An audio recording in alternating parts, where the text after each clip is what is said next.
IVF ఒక అధునాతన సంతానోత్పత్తి చికిత్స. అనేక దంపతులకు తల్లిదండ్రులు కావాలనే వారి కలను నెరవేర్చుకోవడానికి సహాయపడుతుంది.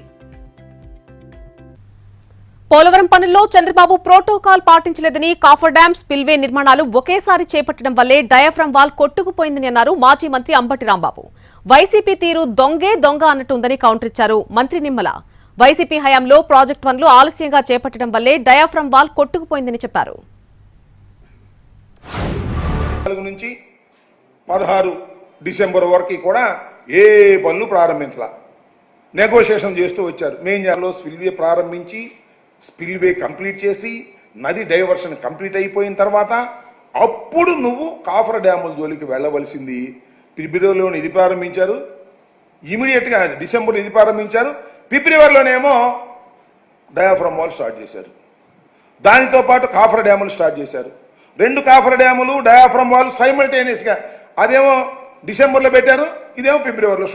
సుమారుగా అదే టైంలో అన్ని సైమల్టేనియస్గా స్టార్ట్ చేశారు.